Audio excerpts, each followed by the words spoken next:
നമസ്കാരം. മലയാളി വാർത്തയിലേക്ക് സ്വാഗതം. സതീശനെ ഒടിച്ചു മടക്കി മൂലയിലിട്ട് ഷാഫി പറമ്പിൽ. രാഹുലിനെ നിയമസഭയിൽ കാലുകുത്തിക്കില്ലെന്ന് കട്ടായം പറഞ്ഞ പ്രതിപക്ഷ നേതാവ് നേരം ഇരുട്ടി വെളുത്തപ്പോഴേക്ക് പ്ലേറ്റ് മാറ്റി. വേണമെങ്കിൽ രാഹുൽ സഭയിൽ വന്നോട്ടെ, അത് രാഹുലിന് തീരുമാനിക്കാം. പക്ഷേ കോൺഗ്രസിനൊപ്പം ഇരിക്കാമെന്ന് കരുതണ്ട എന്ന് സതീശന്റെ ഒരു പ്രഖ്യാപനം. ഇതോടെ ഒരു കാര്യം ഉറപ്പ്, ഷാഫിയുടെ കയ്യിൽ നിന്ന് കണക്കിന് മേടിച്ചു കൂട്ടിയിട്ടുണ്ട് പ്രതിപക്ഷ നേതാവ്. ആദ്യമൊക്കെ മാധ്യമങ്ങൾക്ക് മുന്നിൽ ചീറി നിൽക്കുന്ന സതീശനെയാണ് നമ്മൾ കണ്ടത്. ഇപ്പോൾ പപ്പും പൂടയും പോയ കോഴിയുടെ അവസ്ഥയാണ്. കരച്ചിലും പറച്ചിലും ആവലാതി പറയലും ആകെ ഒരു ബഹളമാണ് പ്രതിപക്ഷ നേതാവ്.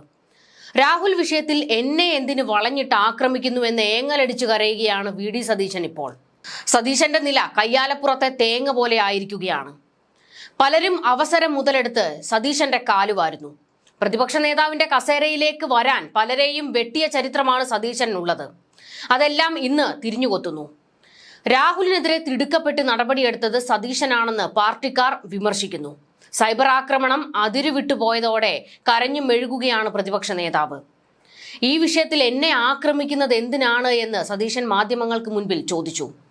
എന്നെ എന്തിനാണ് ആക്രമിക്കുന്നത്? Suspension VD. സതീശൻ എന്ന വ്യക്തി ഒറ്റയ്ക്കെടുത്ത തീരുമാനമല്ല. എല്ലാ കോൺഗ്രസ് നേതാക്കളും അവരുടെ ബോധ്യത്തിന്റെ അടിസ്ഥാനത്തിൽ ഒരുമിച്ചെടുത്ത തീരുമാനമാണ്. AICCയുടെ അനുമതിയോടെ കേരളത്തിലെ കോൺഗ്രസ് നേതൃത്വം എടുത്ത അച്ചടക്ക നടപടിയാണത്. അല്ലാതെ രാഹുലിനെതിരെ ഞാൻ മാത്രം എടുത്ത തീരുമാനമല്ല. കോൺഗ്രസുകാരായ ആരും അതിനെ എതിർക്കില്ല എന്നും സതീശൻ പറയുന്നു. ഇപ്പോഴത്തെ ചോദ്യം, ഈ ചെറുപ്പക്കാരനെ തകർക്കാൻ വേണ്ടി ഞാൻ ഗൂഢാലോചന നടത്തിയെന്നാണ്. രണ്ടും ഒരാൾക്ക് ചെയ്യാൻ പറ്റുമോ? ഇങ്ങനെ ഒരുപാട് നാടകങ്ങൾ ഉണ്ടാകുമെന്നും സതീശൻ പറഞ്ഞു. ഒരു സമയത്ത് താൻ വഴിവിട്ട് ചെറുപ്പക്കാരെ സഹായിക്കുന്നു എന്നായിരുന്നു പ്രധാനമായും ഉയർന്ന ആരോപണമെന്നും പ്രതിപക്ഷ നേതാവ് ഓർമ്മിപ്പിച്ചു.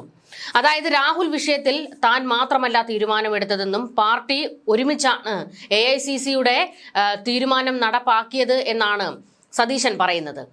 എന്നാൽ സൈബർ ഇടത്തിൽ കിടന്ന് കറങ്ങുന്നത് രാഹുൽ മാങ്കൂട്ടത്തിലിനെ വെട്ടിലാക്കിയത് വി.ഡി. സതീശനാണ് എന്നാണ്. ഈ ലൈംഗിക ആരോപണ കഥയുമായി പുറത്തേക്ക് വന്നത് വി.ഡി. സതീശൻ തന്നെയാണ്. അതിനാളെ സെറ്റാക്കി ഇറക്കിയത് വി.ഡി. സതീശനാണ് എന്ന ആരോപണം പാർട്ടിക്കാർക്കിടയിലുണ്ട്. സൈബർ ഇടത്തിൽ അതിപ്പോൾ വലിയ ഒരു പരസ്യ പോരിലേക്ക് എത്തിയിട്ടുമുണ്ട്. വി.ഡി. സതീശന്റെ നിലപാട് ഇതാണെന്നും ആരുടെ വേണമെങ്കിലും കാലുവാരുമെന്നും കൂടെ നിൽക്കുന്നവനെ കുതികാൽ വെട്ടുന്ന സമീപനമാണ് വി.ഡി. സതീശൻ ഉള്ളതെന്നും ഇനിയെങ്കിലും അത് കോൺഗ്രസുകാർ മനസ്സിലാക്കി പെരുമാറണം എന്നൊക്കെയാണ് സൈബറിടത്തിൽ കോൺഗ്രസുകാർ തന്നെ പ്രചരിപ്പിച്ചുകൊണ്ടിരിക്കുന്നത്. അതായത് ചുരുക്കി പറഞ്ഞാൽ വി.ഡി. സതീശനെ വളഞ്ഞിട്ട് ആക്രമിക്കുകയാണ് കോൺഗ്രസുകാർ എല്ലാവരും. രാഹുൽ വിഷയത്തിൽ പാർട്ടിയിൽ ഒറ്റപ്പെട്ടു നിൽക്കുകയാണ് വി.ഡി. സതീശൻ. നിയമസഭാ തെരഞ്ഞെടുപ്പിൽ അധികാരം കിട്ടിയാൽ മുഖ്യമന്ത്രി കസേര പിടിക്കുന്നതിനു വേണ്ടി മുൻപിലുള്ള എതിരാളികളെയെല്ലാം വെട്ടിമാറ്റുകയാണ് സതീശൻ ചെയ്തുകൊണ്ടിരിക്കുന്നത്.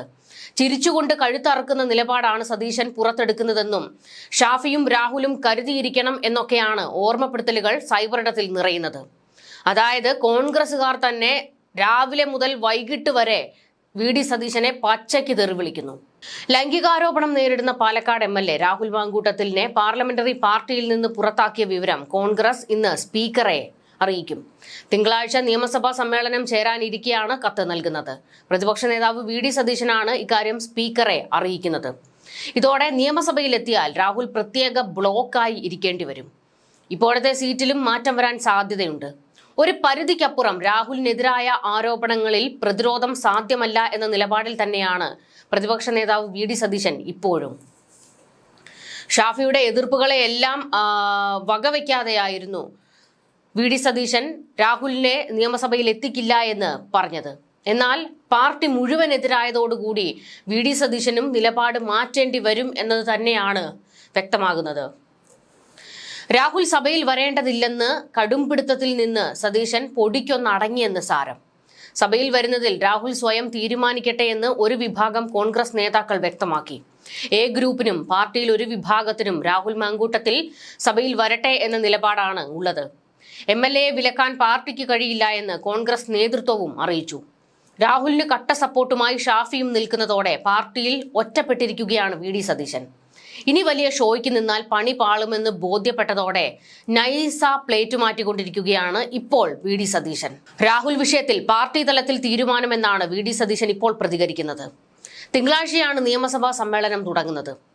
രാഹുൽ അവധിയെടുക്കണമെന്ന ഉറച്ച നിലപാടായിരുന്നു പ്രതിപക്ഷ നേതാവും അദ്ദേഹത്തെ അനുകൂലിക്കുന്നവർക്കും ഇതുവരെ ഉണ്ടായിരുന്നത്. രാഹുൽ മാങ്കൂട്ടത്തിൽ വരാതിരിക്കുന്നതാണ് മുന്നണിക്ക് നല്ലത് എന്നായിരുന്നു ഈ ചേരിയുടെ വാദം. അതിന് കാരണം സർക്കാരിനെതിരെ നിരവധി അഴിമതി ആരോപണങ്ങളും പോലീസിലെ മൂന്നാം മുറയുമൊക്കെ വലിയ രീതിയിൽ കത്തിനിൽപ്പുണ്ട്. ഇതൊക്കെ നിയമസഭയിൽ പ്രതിപക്ഷത്തിന് ഉന്നയിക്കണമെങ്കിൽ രാഹുൽ അവിടെ ഉണ്ടാകരുത് എന്നുള്ളതാണ് വി.ഡി. സതീശനും കൂട്ടരും വാദിക്കുന്നത്.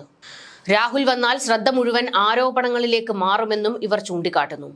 എന്നാൽ രാഹുൽ നേരിടുന്നതിന് സമാനമായ ആരോപണങ്ങൾ നേരിടുന്നവർ ഭരണപക്ഷത്തിരിക്കുമ്പോൾ രാഹുലിനെ വിലക്കുന്നത് എങ്ങനെയെന്ന ചോദ്യമാണ് മറുപക്ഷത്തിൻ്റെത്.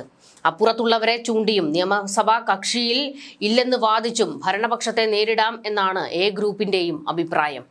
ഇതിനിടെ പലതരം തിയറികൾ വരുന്നതിനിടെ രാഹുൽ മാങ്കൂട്ടത്തിനെതിരായ ക്രൈംബ്രാഞ്ച് അന്വേഷണം നീങ്ങുന്നത് പ്രതിസന്ധിയിലേക്ക് തന്നെയാണ്.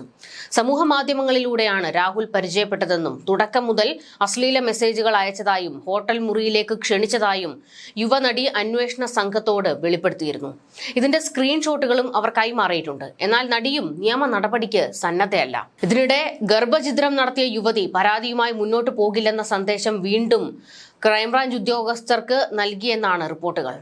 രാഹുൽ മാങ്കൂട്ടത്തിനെതിരായ ലൈംഗിക അതിക്രമ കേസിൽ അതിജീവിതമാർ നേരിട്ട് പരാതി നൽകാൻ തയ്യാറാകാത്തതിന് കാരണം ഭീഷണിയും സമ്മർദ്ദവുമാണെന്ന് സംശയിക്കുന്നുവെന്നും ക്രൈംബ്രാഞ്ച് ഇപ്പോൾ പറയുന്നത്. ഇക്കാര്യം ക്രൈംബ്രാഞ്ച് പ്രത്യേകം അന്വേഷിക്കും.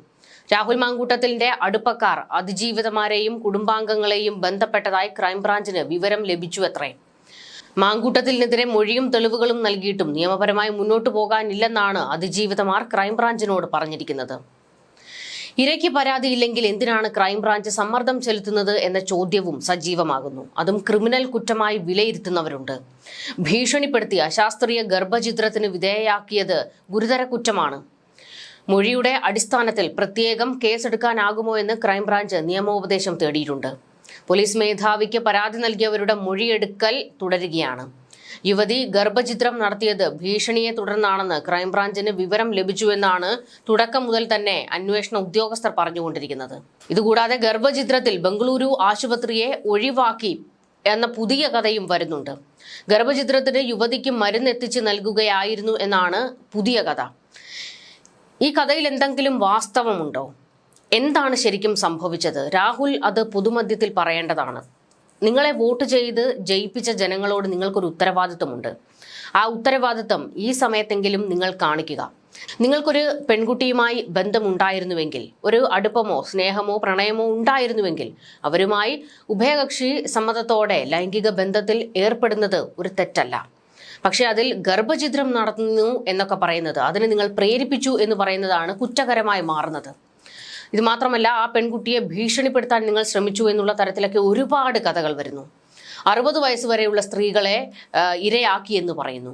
ഇത്തരത്തിലുള്ള ആരോപണങ്ങളൊക്കെ വരുമ്പോൾ ഇനിയും നിങ്ങൾ മൗനം പാലിക്കുന്നത് നിങ്ങളെ തന്നെ കുഴിച്ചു മൂടുന്നതിന് തുല്യമാണ്. എന്തെങ്കിലുമൊക്കെ സത്യം നിങ്ങളുടെ ഭാഗത്തുണ്ടെങ്കിൽ അത് പൊതുമധ്യത്തിൽ വിളിച്ചു പറയാൻ നിങ്ങൾ തയ്യാറാകണം.